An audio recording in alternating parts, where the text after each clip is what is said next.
что я опаздываю. 17:30, видишь, нет еще. И такой момент был, не мог себя найти, честно сказать. И вот попал в команду нашему тренеру покойному Думанабу. И сразу вот общение в команде, вы, наверное, до сих пор видите, как мы друг с другом общаемся, как мы друг друга поддерживаем. И вот тогда же я уже почувствовал, что это мое, что...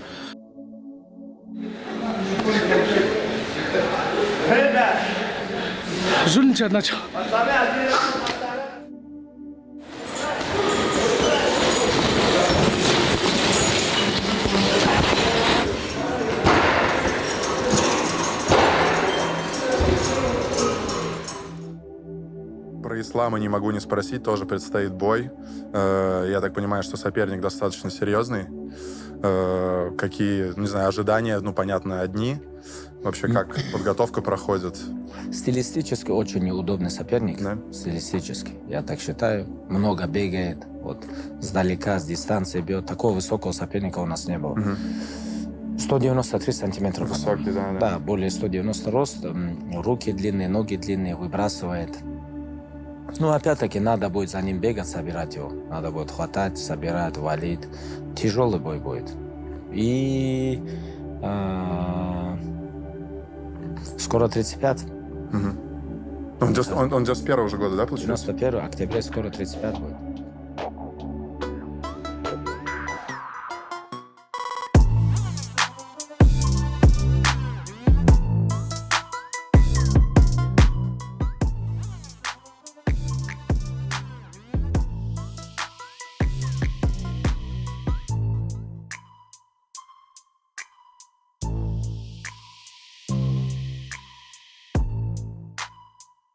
Islam Makhachev is leaving nothing to chance as he prepares to defend his title against Ian Garry at UFC 330. Under the watchful eye of Khabib Nurmagomedov, the reigning champion has gone through one of his toughest training camps yet. With Gary's height and reach expected to create unique challenges, Makhachev has spent countless hours refining every aspect of his game, especially his wrestling and grappling. The goal is simple: close the distance, neutralize Gary's physical advantages, and dictate where the fight takes place. Training footage has revealed just how serious this camp has been.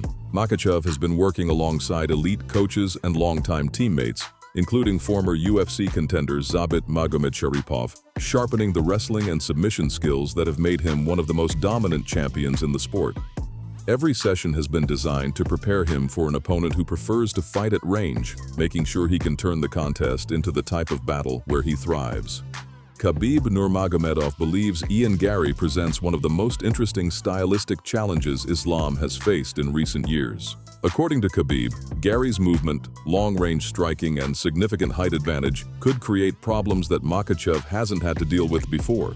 He admitted this isn't an easy matchup, especially with Islam now approaching the later stages of his athletic prime, making preparation more important than ever. Former UFC fighter and AKA Thailand owner Mike Swick also reflected on Makhachev's rise to the top, recalling the first time he saw Islam training alongside Khabib. Swick revealed that inside the gym, Islam consistently gave Khabib some of his toughest rounds, something very few training partners could claim. While he always believed Makhachev would become a champion after Khabib's reign, even he admitted he didn't expect Islam to become the pound-for-pound king so quickly. Looking back now, Swick says Makhachev has exceeded every expectation he originally had for him.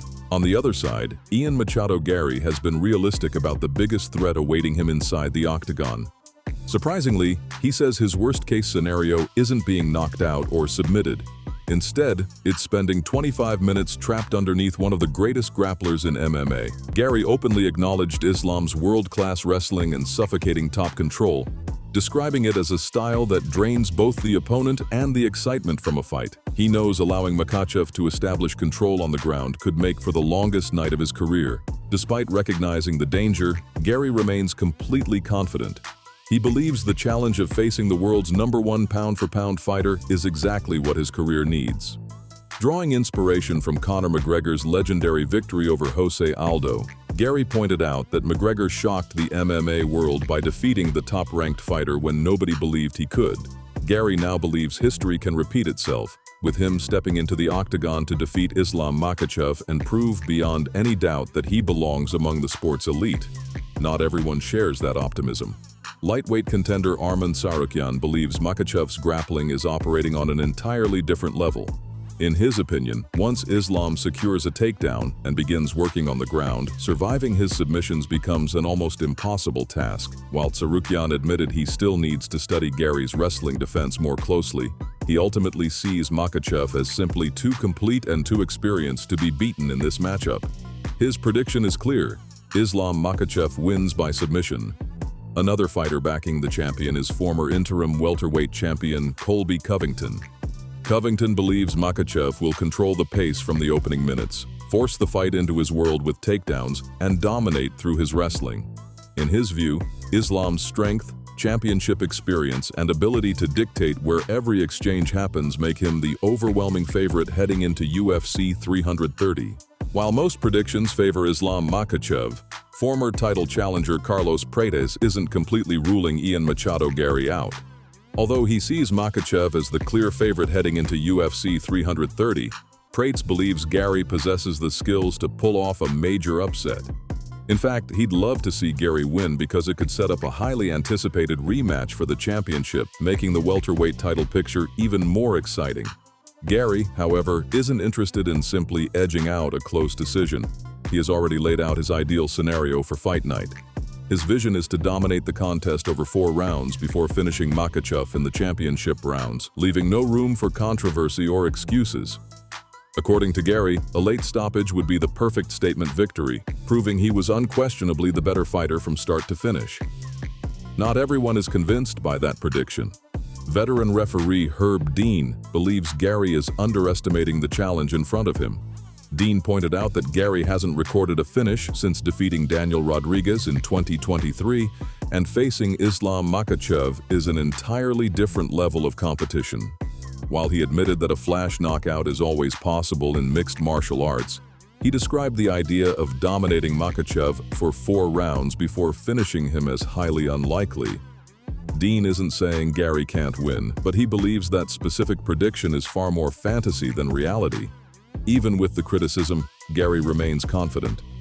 Looking back at Makhachev's recent victory over Jack Della Maddalena, he praised the champion's performance while also suggesting there were moments when Islam could have pressed harder for the finish. Garry felt Makhachev looked sharp everywhere but believed the champion chose to control the fight rather than fully capitalize on opportunities to end it early. In his opinion, there may still be openings that the right opponent can exploit. Former middleweight champion Michael Bisping largely disagrees with that assessment. He believes Makhachev has firmly established himself as the best fighter in the world, regardless of weight class. Looking at Islam's resume, Bisping highlighted victories over elite names such as Charles Oliveira, Alexander Volkanovski, Dustin Poirier, Renato Moicano, Bobby Green, Dan Hooker, Thiago Moises, and Jack Della Maddalena. For Bisping, the quality of those wins speaks for itself and explains why Makhachev sits at the top of the pound-for-pound rankings. Still, Bisping doesn't believe Ian Garry should be dismissed. He argued that Garry's height, reach, and ability to manage distance could create problems unlike anything Makhachev has recently experienced. Rather than engaging in grappling exchanges, Garry's best path to victory would be to stay mobile, work behind his jab, mix in straight punches and push kicks, and frustrate the champion over 5 rounds. Even if the crowd doesn't appreciate that style, Bisping believes Garry won't care as long as he's winning rounds on the judges' scorecards.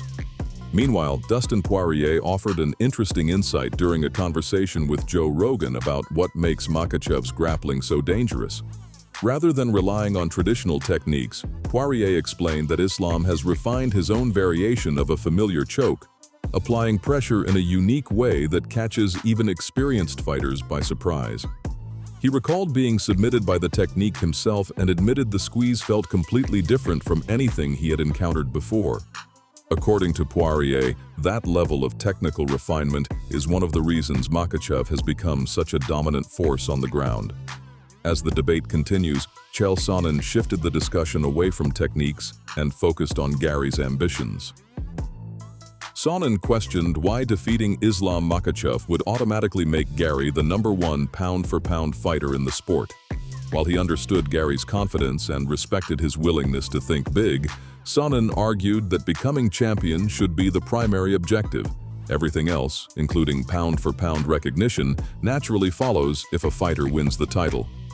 Sonnen broke the challenge down in simple terms.